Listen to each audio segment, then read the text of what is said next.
Good afternoon. Today we will present our report on fatigue for our sleep. First, we will define fatigue as feeling very tired, with little energy and a strong desire to sleep that interferes with the normal daily activities. As an introduction to the research, we address the issue of sleep fatigue 10 hours or more, and it's a problem that arises in several people and certainly doesn't have any concrete answer to this. To carry out the research, we conduct extensive research on sleep, and it's carried out its different phases and what happens when we sleep too much.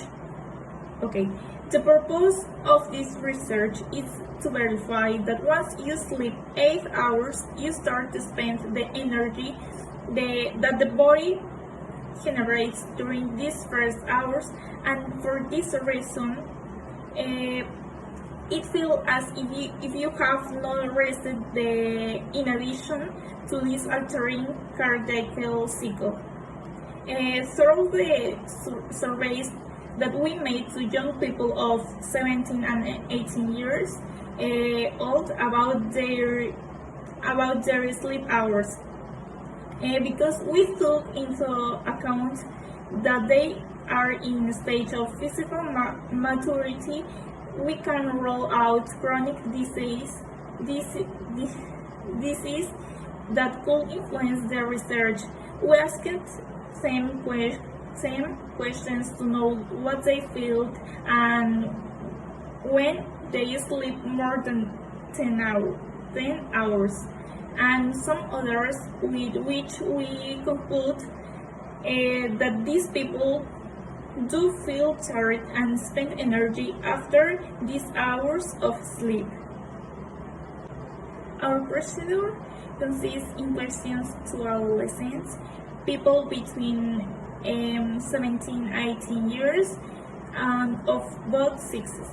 In this way, we can take into account both men and women, comparing and looking for the answers if they are dependent or any distortion depending to the gender arises in any way with the number of hours of sleep. Having said that, it's important to emphasize that at this age it's appropriate to sleep the 7 to 9 hours in a day. The results show us that of 10 people, only 5 have gotten to sleep 10 or more hours. Of the 10 who respond to us, those same people have fallen asleep at same point. Similarly, 5 have slept sleepy ever after sleeping 10 hours or more. 2 have felt normal and 2 have felt really rested. However, within this survey, there was one who answered that it has happened to him that he has sometimes felt normal, and in other cases or occasions rested, and that this intermediate point. Half of the respondents have woke up on one or more occasions when sleeping for so long, and the other half is they have managed to complete their sleep without interruption. In conclusion, 9 have told us that they don't feel the same when they sleep 8 hours, unlike they have 10 hours. However, one said that he doesn't notice change. Due to the complexity of our work, science is intimately linked to the brain. Other studies can be developed to better understand this phenomenon of oversleeping. Neurologically, studies can be developed of which parts of the brain are affected by oversleeping and what hormonal disorders we will have. Psychologically, it could be investigated about how mental disorders like depression can increase and psychologically it can be investigated how tiredness and sedentarism that generates too much sleep can cause us in the long term.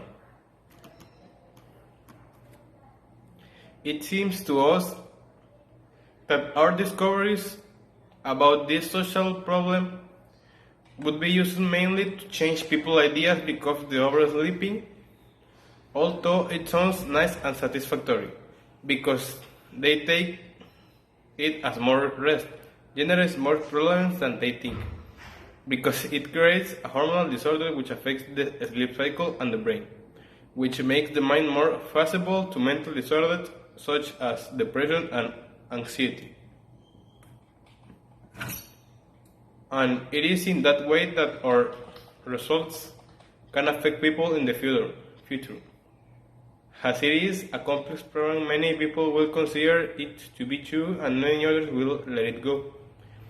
What we are simply looking at to achieve that the society becomes aware of the disadvantage that this problem brings with, and that they are aware that by making our sleeping part of the routines they can be affected and damaged in autonomous way. What we primarily seek to change is society that people, to our consideration and the consideration of many others, they are clearly the most difficult and easy beings to combine at the same time. What we seek to create in them is a sense of information. We have treated the subject of oversleeping with total seriousness. We have investigated about the subject both in advantage and disadvantage, and later made a comparison about both. And we concluded that undoubtedly oversleeping carries more negative consequences than advantages. And it is because of this that we are seeking to clarify this issue for people who perform this practice and who know in deep all that oversleeping brings with it. People who mainly oppose our results will be scientists or doctors who consider sleep, no matter how long is, to be a rest and nothing more. Also, uninformed people can spread the word that these studies and research we do don't make any sense and only seek to create more problems for people. Now my partner will say the conclusion of our investigation. As a conclusion, we can say that by altering the regular patterns of sleep and sleeping more than 8 hours in a row, it can have effects on decision making depending on the case. The person may feel sleepier than usual and fall back asleep during the course of the day. Later, also some isolated cases where no matter they sleep more, they aren't affected by it. And this excess of sleep somehow increases the normal production of melatonin, a hormone that helps the conciliation of sleep, which makes individuals present signs of sleepiness or tiredness during the days when the excess of sleep is realized. Thank you.